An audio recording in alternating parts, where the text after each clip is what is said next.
Alors, je reçois un appel quand je travaillais en tant que soutien technique dans une compagnie de téléphone cellulaire et la madame, elle me dit, je suis vraiment pas content. Je dis, qu'est-ce qui se passe?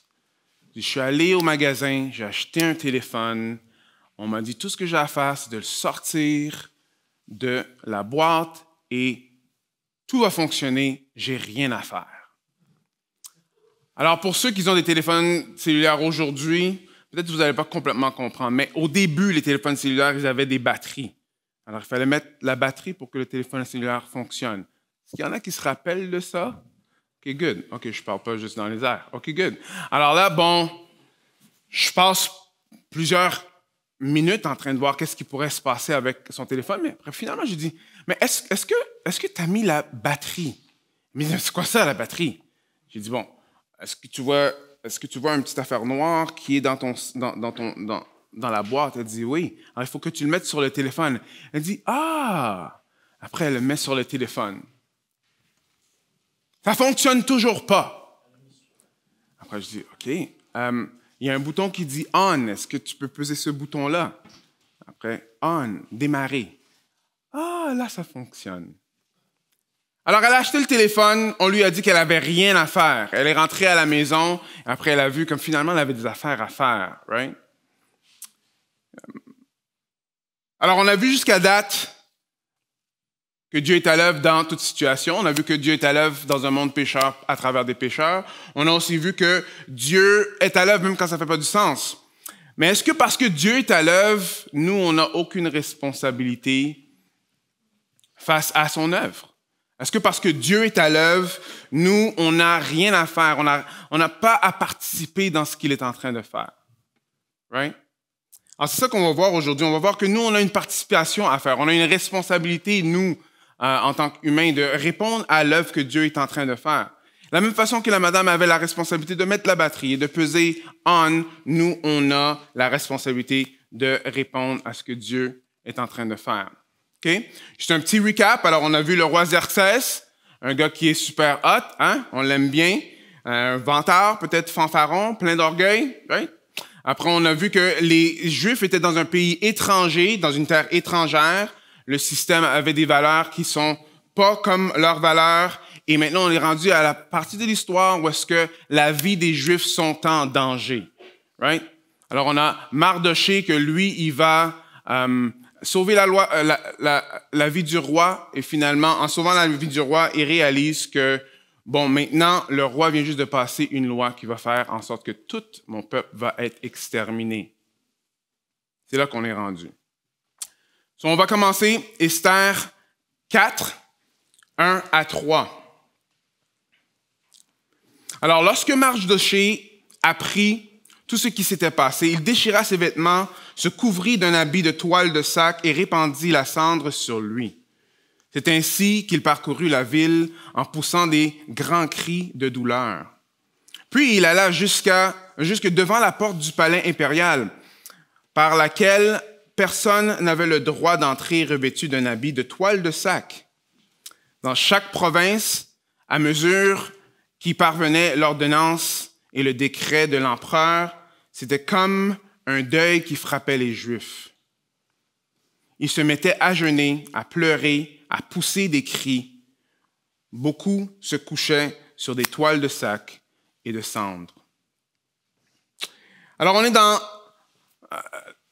Esther et on est en train de voir ici, au début du chapitre 4, une scène qui est très, très triste.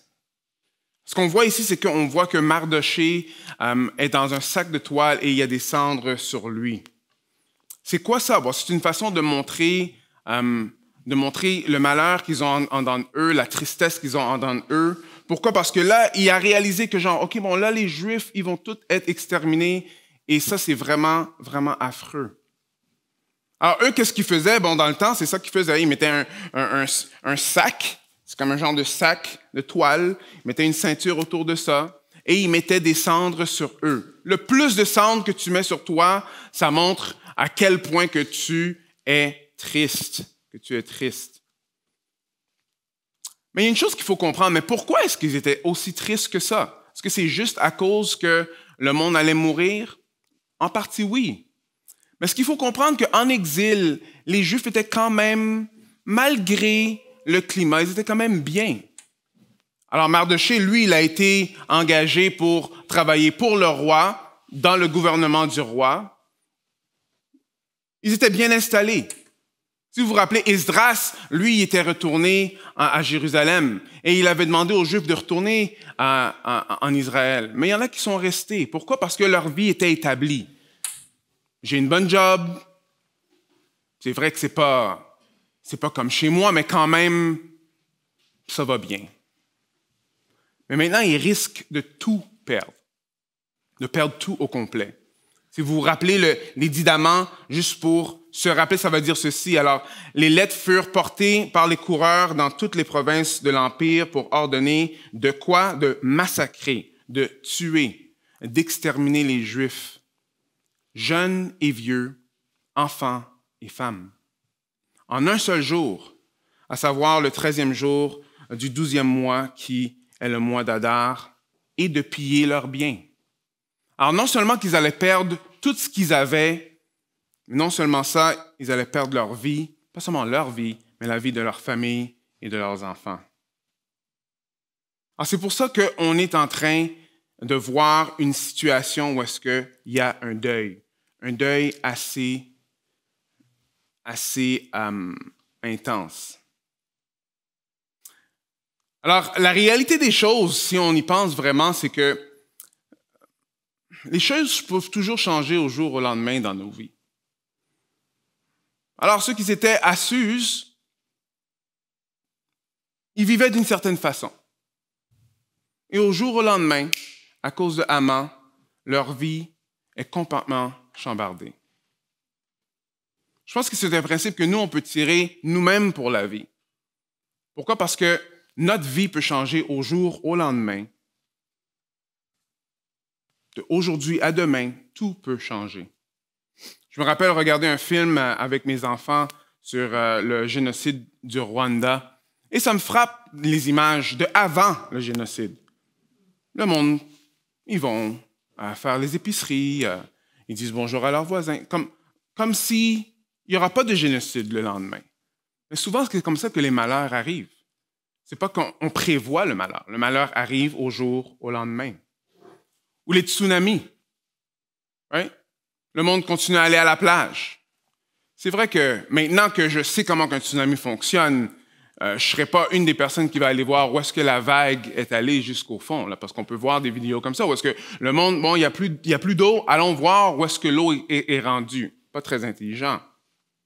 Mais on peut voir que dans ces situations-là, on vit notre vie comme on la vit tous les jours. Les malheurs, on ne s'y attend pas. On ne s'y attend pas. La même affaire avec quand il y a un crash financier. Le jour d'avant, on va quand même aller acheter notre petit Tim Hortons. Mais quelques mois après, peut-être, le petit Tim Hortons nous a coûté un peu plus cher qu'on le pensait. Right? Parce que quand on y pense, la vie, c'est juste un souffle. Et la parole de Dieu est très claire sur ça. Les choses qu'on a en ce moment ne sont pas garanties pour demain. La situation dans laquelle on est en ce moment n'est pas garantie que ce sera la même situation demain. Regardez comment que Proverbe veut le dire. Ne te vante pas de ce que tu feras demain, car tu ne sais pas même ce qui arrivera aujourd'hui. Ou dans Jacques 4, 13 et 15. Et maintenant, écoutez-moi. Vous qui dites aujourd'hui ou demain, nous irons dans telle ville, nous y passerons une année et nous y ferons des affaires et nous gagnerons de l'argent. Savez-vous ce que demain vous réserve? Qu'est-ce que votre vie? Une brume légère, visible quelques instants et qui se dissipe bien vite. Voici ce que vous devriez dire. Si le Seigneur veut, nous vivrons et nous ferons ceci ou cela. L'histoire nous montre ça. Un jour, Vashti est là, elle est reine. L'autre jour, elle est plus reine. Même de l'autre côté, un jour, Esther est orpheline. Tout d'un coup, elle est reine. Hein? Mardochée, tout va bien, on va sauver le roi. Le jour d'après, ah, OK, je vais peut-être perdre ma vie. J'aimerais vous dire que c'est juste des exceptions dans la vie, mais ce n'est pas des exceptions dans la vie. On est tous sujets à ça. Aucun d'entre nous, on sait ce qui va se passer demain. Alors, il y a vraiment une fébrilité dans la vie et une temporalité dans ce qu'on est en train de vivre. Alors, prendre le temps de réaliser notre temporalité dans notre situation nous aide à mieux évaluer notre situation nous-mêmes dans notre vie. Mais, écoutez, pensez-y, là. Est-ce que vous pensiez vraiment que vous aurez payé autant pour l'essence, là, pour venir ici, l'année passée? De 1 $ à plus que 2 piastres, comme ça. On rit parce que c'est de l'essence, mais la vérité, c'est que la santé, la vigueur, la force, l'intelligence, notre influence, le respect des autres, la popularité, c'est des choses qui viennent et qui partent. Souvent, ils partent aussi rapidement qu'ils sont venus. Alors, c'est important de voir ça dans le texte. Alors, le texte, on voit que c'est une situation de deuil. Mardochée est vraiment affecté. Les Juifs sont très affectés. Ils sont tous en train de jeûner. Ils sont dans des sacs sacs de toile avec les cendres sur eux. Et ils voient comment que c'est difficile. Alors, deux derniers points sur ça. Après, on va passer à quelque chose d'autre. Une chose qu'on peut voir dans le texte, c'est que les temps difficiles sont aussi temporaires. Alors, si on regarde juste le chapitre 4, oui, c'est vrai, les choses sont difficiles. Mais si on regarde tout le livre au complet, on voit que les temps difficiles que les Juifs sont en train de passer à travers sont temporaires, ne sont pas des temps qui vont durer tout le restant du livre. Alors, de la même façon que tout ce qu'on a et les positions où est-ce qu'on est placé, toutes les influences qu'on peut avoir, la job qu'on a, toutes ces affaires peuvent partir au jour au lendemain, de la même façon que le malheur lui-même, il n'est pas nécessairement permanent. Pas nécessairement permanent.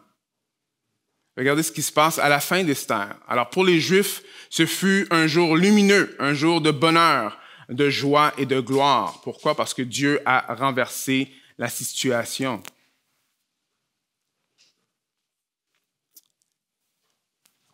Ça, c'est un beau psaume.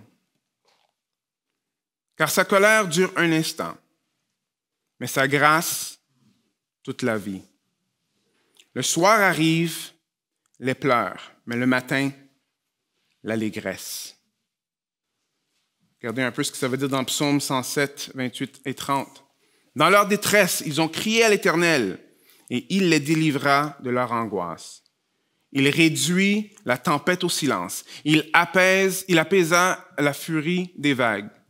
Ce calme fut pour eux une cause de joie. Et Dieu les guida au port désiré. C'est vrai, il y a certaines situations qui sont que Dieu va renverser même dans notre vie. Mais la réalité des choses, il y a même certaines situations qui sont douloureuses et qui restent et qui durent toute une vie au complet. Mais même dans ces genres de situations-là, la Bible a un réconfort en nous disant ceci. Dans Hébreux 10, 37, ça veut dire encore un peu de temps. Right? Un petit peu de temps. Et celui qui doit venir viendra, il ne tardera pas. Amen. Et des mots de Jésus lui-même, vraiment je vous l'assure, vous allez pleurer et vous lamenter, tandis que les hommes de ce monde jubileront. Vous serez accablés de douleur, mais votre douleur, quoi? Se changera en joie. Changera en joie. Le Saint-Esprit nous rappelle que un jour, on sera face à face avec Dieu. Qu'on est ici juste pour un peu de temps. Que même les situations les plus affreuses, pour un chrétien, tout concourt au bien de ceux qui aiment Dieu. Amen. Alors, continuons dans l'histoire d'Esther. Esther 4, 4 à 9. Alors, les servants d'Esther et les eunuques vinrent la mettre au courant, et l'impératrice en fut toute bouleversée. Elle envoya des vêtements à Mardochée pour qu'il s'habille correctement et enlève l'habit de toile de sac qu'il portait, mais il les refusa. Alors Esther appela Hathach, l'un des eunuques que l'empereur avait mis à son service, et le chargea de s'enquérir auprès de Mardochée de ce qui se passait et qui le poussait d'agir ainsi. Hathach alla trouver Mardochée et qui se tenait toujours sur la place publique devant la porte du palais impérial. Alors Mardochée l'informa de tout ce qui lui avait été arrivé et il lui dit notamment quelle quantité d'argent Haman avait promis de verser dans les coffres de l'empereur pour qu'on fasse périr tous les Juifs. Il lui remit aussi une copie du texte de l'édit d'extermination qui avait été publié dans Suse pour qu'il la montre à Esther, l'informe de la situation et lui communique l'ordre de se rendre chez l'empereur afin d'implorer sa pitié et de supplier en faveur de son peuple. Alors Hathach alla rapporter ces informations-là à Esther. Alors, ce qui se passe en ce moment, on voit que Mardochée, lui, il va se placer devant la porte du roi. Et il va faire ces lamentations-là devant la porte du roi. Pourquoi il se place là? C'est parce que devant la porte du roi, il peut crier, il peut lamenter et il sait que la reine va voir que lui est en train de se lamenter. Et Esther, elle, qui est une bonne amie, une bonne cousine, elle dit, bon, OK, va lui donner des nouveaux linges. Peut-être qu'il pourrait rentrer pour que lui, on puisse se parler. Et Mardochée, il refuse les linges. Il dit non. Après là, bon, Esther dit, mais qu'est-ce qui se passe? Okay, alors elle dit, Hathach, va lui parler, va voir ce qui se passe. Et c'est là que Mardochée est en train de lui expliquer ce qui se passe. Chose qui est intéressante de voir, c'est qu'on voit que Esther, ici, elle n'a aucune idée de ce qui est en train de se passer. Elle ne sait même pas que les Juifs vont se faire exterminer. Et Mardochée, ici, envoie Hathach afin qu'elle puisse le savoir. Alors, on peut regarder cette situation-là et jusqu'à date, pour vous dire la vérité, pour une histoire qui va terminer en joie, c'est pas très joyeux jusqu'à date. Hein? Mais quand on regarde un peu plus dans les coulisses, on va voir que même maintenant, il y a quelque chose que Dieu est en train de faire. Mardochée connaît la reine. Et la reine a accès au roi. C'est qui ici qui connaît Justin Trudeau? Qui peut l'appeler là maintenant, sur le téléphone. Est-ce que vous me suivez? Alors, même dans la providence de Dieu, Dieu a fait en sorte que Esther soit reine pour ce moment-là, en ce moment, afin que même Mardochée peut avoir accès à la reine, qu'elle, elle a peut-être accès au roi. Alors, il y a des bienfaits à des privilèges. Et Dieu nous donne, chacun d'entre nous, des privilèges. Dieu place les chrétiens ou son peuple dans plusieurs différentes places dans la société afin d'accomplir son œuvre. Est-ce que vous savez, l'idée que l'œuvre de Dieu se fait juste par des pasteurs ou des missionnaires ou quand je participe à quelque chose à l'Église, mais c'est faux.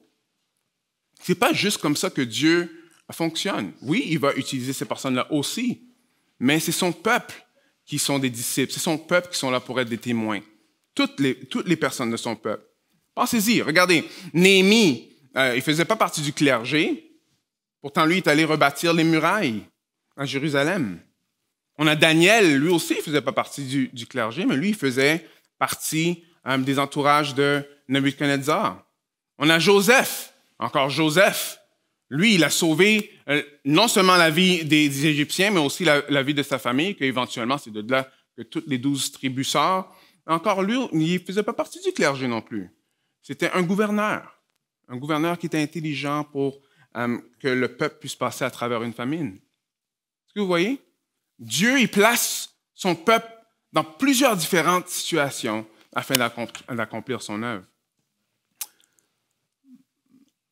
Où est-ce que Dieu t'a placé, toi? Dans quelle situation que tu te trouves? Est-ce que toi, tu fais partie du palais? dans quel palais que tu te retrouves, comme Esther? Est-ce que vous me suivez un peu? Un témoin de Christ est un témoin, peu importe où il se trouve, et Dieu utilise ces témoins pour accomplir son œuvre. Alors, on a besoin d'infirmières, des professeurs, des chauffeurs d'autobus, des comptables. On a besoin des personnes qui jouent dans les sports. On a besoin des personnes qui lavent la vaisselle, right? Des docteurs. Mais dans toutes ces places-là, c'est comme un genre de palais. Comment que Dieu, lui, il veut nous utiliser dans cette situation-là afin d'accomplir son œuvre? Mais la question qu'il faut qu'on se pose à propos de ça, c'est qu'est-ce qu'on veut dans le palais? Qu'est-ce qu'on veut dans la situation où Dieu nous a placés? Est-ce qu'on travaille, on va dire, afin de m'épanouir, afin de faire ce qui est bon pour moi, ou est-ce qu'on est là pour accomplir l'œuvre de Dieu? Est-ce que quand je vais à l'école, est-ce que je suis là juste simplement pour être sûr que je vais être accepté des autres, à faire mon travail, ou juste bien travailler afin que j'ai fini de bien travailler, là, je vais avoir un emploi après? Ou est-ce que peut-être Dieu m'a placé là pour une certaine raison et il veut m'utiliser? Alors, c'est important de se poser ces questions-là. Pourquoi est-ce que je travaille? Pourquoi est-ce que je suis où est-ce que je suis? Comment Dieu peut m'utiliser pour sa gloire? Comment Dieu peut utiliser mon influence pour sa gloire? Comment Dieu peut utiliser la retraite pour sa gloire? Right? Parce que Marc 8, 36 dit ceci. Que servira l'homme? Right? Que servira-t-il à un homme de gagner le monde entier s'il perd son âme? Right? Ouais. Alors, OK. Alors, on voit que il y avait une opportunité de tout risquer. Maintenant, on voit qu'il y a des privilèges, mais il y a un risque de perdre des privilèges. Allons voir Esther 4, 10 et 11. Alors, après que Hathach est retourné voir Esther, alors il dit, voici la réponse de Mardochée. Verset 11. Tous les serviteurs de l'empereur ainsi que les habitants de toutes les provinces de l'Empire savent bien qu'il y a une loi qui est la même pour tous, en vertu de laquelle tout homme ou toute femme qui pénétrerait dans la cour intérieure du palais pour se rendre auprès de l'empereur sans avoir été convoqué par lui sera mis à mort, sauf si l'empereur lui tend son sceptre d'or. Alors, seulement sa vie lui sera épargnée. Quant à moi, voilà 30 jours que je n'ai plus été invité. Alors, après qu'Esther a entendu la situation, elle a dit, mais regarde, je pense pas que tu comprends ce que tu me demandes là. Oui, je suis dans le palais, là, mais je peux pas juste aller parler au roi comme ça. La loi dit que si je vais aller parler au roi comme ça, je peux mourir. À moins qu'il me fasse grâce, là, à moins qu'il me fasse toucher son sceptre. À part ça, je peux mourir. Et non seulement ça, ça fait 30 jours que le roi n'est pas venu me voir. Alors, je sais même pas si je suis même capable d'aller lui parler. Je sais même pas s'il veut me voir. Alors, Mardochée a mentionné quelque chose à Esther. Et Esther, qu'est-ce qu'elle a vu? Elle a vu que, dans le fond, pour s'afficher avec le peuple de Dieu, pour faire ça, il y a un coût à payer. Il y a un coût à payer. Et elle voit la situation, elle dit, je ne suis pas sûre si je suis prête à payer tout ce coût-là. Je peux mourir. Est-ce que tu comprends, Mardochée? La réalité, c'est que quand on s'affiche pour Christ, quand on fait la volonté de Dieu, ce n'est pas toujours facile. Souvent, c'est très difficile. Et il y a de quoi payer pour le faire. Alors, il y a une université dans l'Ouest canadien qui fait des avocats, ou qui faisait des avocats. Finalement, le gouvernement canadien leur a dit que non, vous n'avez plus le droit de faire ça à cause de vos valeurs chrétiennes, parce que vous êtes une université chrétienne. Alors, on vous enlève le droit de faire des avocats. Ils se sont affichés comme chrétiens, et des fois, il y a des coûts à payer. Des fois, quand on est parmi nos amis, juste pas rire à certaines blagues ou ou pas participer dans certaines façons de faire, il y a un coût à payer. Au travail, faire bien son travail et pas couper les coins, faire exactement ce que le boss nous demande de faire.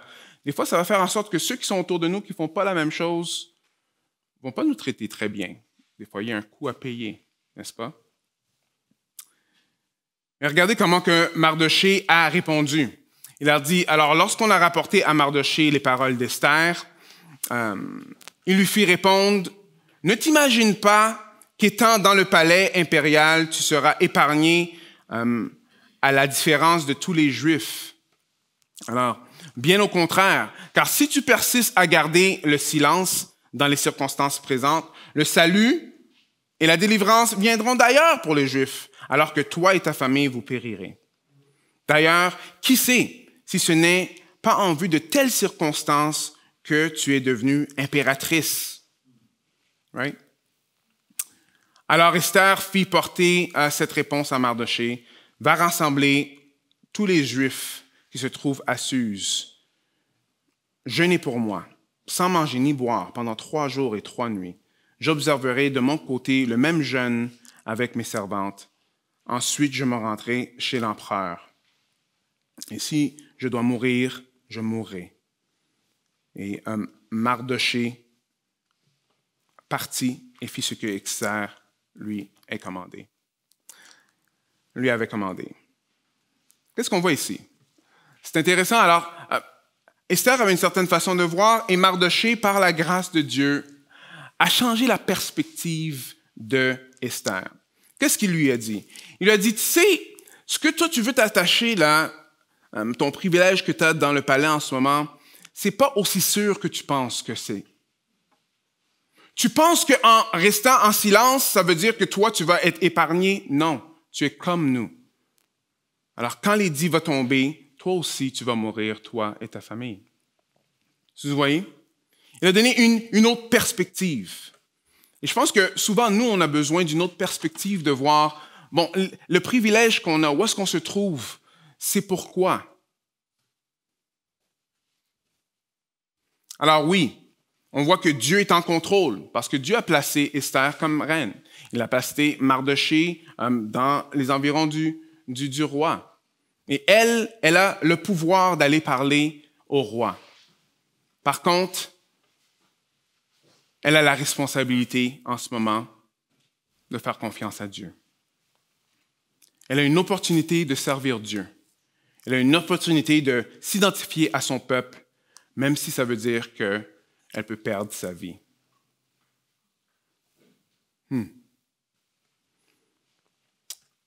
Alors, on voit que Dieu est en contrôle. Mais nous, on a la responsabilité d'agir. Il y a quelque chose dans le texte qui est vraiment intéressant. Parce que vous savez que Dieu, lui, il veut qu'on participe, mais il n'y a pas besoin de nous. Regardez ce que Mardochée dit dans le verset 14. « Bien au contraire, car si tu persistes à garder le silence dans les circonstances présentes, le salut et la délivrance viendront d'ailleurs pour les Juifs. » Dieu va sauver son peuple, mais toi, tu vas mourir. C'est intéressant de voir ça, right? Alors l'idée ici, c'est que Dieu veut qu'on participe. Dieu nous montre que nous, on a la responsabilité de répondre à son appel. Mais en même temps, il va accomplir son plan, que ce soit avec nous ou sans nous. Vous allez dans une église locale? Oui, gloire à Dieu. Et Dieu, lui, il dit dans Matthieu 16, 18, tu es Pierre, et sur cette pierre, j'édifierai mon église, et contre elle, la mort elle-même ne pourra rien. Les portes de l'enfer ne prévaudront pas contre elle. Alors Dieu va continuer à bâtir son église. Par la grâce de Dieu, il va utiliser votre église locale. Et l'église locale, où est-ce que je sers? Mais pas nécessairement. Dieu va bâtir son église. Alors Dieu va sauver ceux qui ont besoin de sauver, qui sont autour de vous. Dieu a déjà prédestiné ceux qui vont être sauvés. Est-ce qu'il va vous utiliser? J'espère que oui, mais on a la responsabilité de répondre à son appel. Sinon, il va utiliser quelqu'un d'autre. C'est quelque chose ici. Qu'est-ce que ça nous fait voir? Ça nous garde humbles. Ça nous garde humbles. Et ça aussi, ça nous aide à remettre en perspective, OK, mais pourquoi je suis où est-ce que je suis? Pourquoi je suis où est-ce que je suis? Pourquoi? Parce qu'ici, on voit le fait que Esther a dit, bon, OK, Dieu, si je meurs, je meurs. On va voir les bénédictions qui vont sortir de ça. Est-ce que Dieu t'appelle à t'identifier où est-ce que toi tu es? Dans ta vie, dans ton environnement, où est-ce que tu es rendu dans ta vie? Est-ce qu'il t'appelle à t'identifier à son peuple? Si oui, tourne-toi vers lui. On va voir ce qui va se passer. Maintenant, quand on prêche des choses comme ça, souvent ce qui se passe, c'est qu'il y en a plusieurs qui vont commencer à se sentir coupables. C'est, bon, je ne le fais pas. Culpabilité. Et la culpabilité, c'est drôle, parce que même la culpabilité, des fois, ça produit le fruit de quoi? D'aller faire de quoi? Mais j'aime la façon que M. Keller l'a dit. Il va dire, si ta motivation de base est la culpabilité, je veux que tu saches que ça va s'estomper. Cela ne prendra pas longtemps, car vivre comme Esther, c'est difficile. C'est pas facile de faire des choix et qu'on va perdre notre vie. Quand on le lit dans une histoire, ça a l'air cute, mais en vraie vie, pensez-y, c'est pas aussi facile que ça. Si la culpabilité vous donne même un sentiment d'inspiration, le problème est que cela s'estompe, car la culpabilité ne dure pas. Right? Cela ne vous change pas vraiment. Alors, quand on entend ou quand on lit des textes comme ça, où est-ce qu'on voit des personnes qui, dans le fond, ils mettent leur confiance en Dieu et Dieu les utilise grandement, on peut se sentir coupable parce que, bon, moi, je ne le fais pas. Mais si ça, c'est notre source de motivation, ça ne va pas durer. Ça ne va pas durer. Jésus, lui, il a fait valoir son privilège pour nous sauver. Jésus, comme on a vu dans Philippiens 2, il était avec le Père et il n'avait pas besoin de descendre ici et se mettre comme homme et mourir sur la croix afin de nous donner la vie. Mais c'est ça que lui, il a fait. Alors, quand on lit Esther, on voit Esther, c'est une belle histoire, c'est une grande histoire, mais elle pointe vers quelqu'un de plus grand. On voit qu'Esther va intercéder pour son peuple, mais elle pointe vers un intercesseur qui est encore plus grand et qui est Christ. Jésus-Christ, lui, il est mort pour nous donner la vie. C'est intéressant parce qu'Esther était prête à mourir, et on sait qu'elle ne va pas mourir, mais Jésus-Christ, lui, il est mort. Elle était prête à mourir afin que son peuple puisse garder la vie. Jésus-Christ est mort afin de nous donner la vie. De nous donner la vie. Parce que vous voyez, si notre motivation n'est pas par reconnaissance de ce que Christ a fait pour nous, ça ne durera pas. C'est parce que Jésus-Christ m'a aimé pendant que j'étais toujours son ennemi. Parce qu'il est venu me sauver. Parce qu'il est venu nous sauver. Parce qu'il nous offre la vie éternelle. C'est de là, c'est cette reconnaissance-là qui doit être la genèse de pourquoi on va suivre Christ où est-ce qu'on est. Pourquoi on est prêt à tout risquer. Vous me suivez? Parce que tout risquer, ça a l'air très... comment je pourrais dire? Wow, ça fait peur de tout risquer. Pensez-y, OK? Tout ce que vous avez en ce moment, êtes-vous prêt de tout risquer pour perdre tout? Mais comme n'importe quel bon gambler, je n'ai pas le mot en français, joueur de chance, il va faire un risque d'après la récompense qu'il va recevoir. Right? Nous, qu'est-ce qu'on reçoit? Regardez ce que Philippiens 3, 7 et 8 va dire.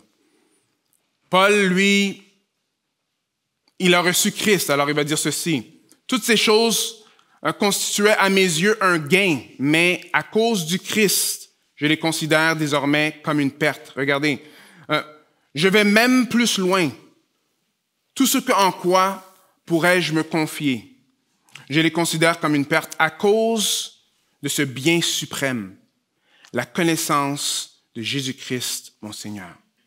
À cause de lui, j'ai accepté de perdre tout cela. Oui, je le considère comme bon à être mis au rebut afin de gagner le Christ. Paul a compris que oui, ça vaut la peine de tout risquer parce que ce que nous, on reçoit comme récompense est bien plus grand que n'importe quoi qu'on pourrait avoir sur cette planète. Mais comme Mardochée a fait pour Esther, et il lui a donné une autre perspective, mais gardons la perspective que, OK, n'importe quel genre de situation que nous, on se situe en ce moment, n'est pas si sûr que ça. Parce que des fois, on veut s'attacher à des choses, mais ce n'est pas des choses qui sont si sûres que ça. Au jour au lendemain, ces choses-là peuvent partir.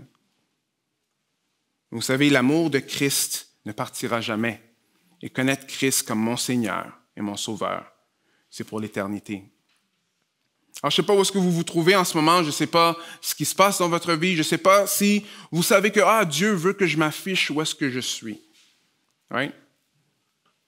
Mais il y a une dernière chose que j'aimerais qu'on prête attention là. Si vous avez ce sentiment, OK, oui, c'est vrai, j'ai besoin de servir Christ davantage. Mettez pas la charrue avant le bœuf. OK? Vivre pour Jésus vient après avoir été sauvé par Jésus. Ce n'est pas l'inverse.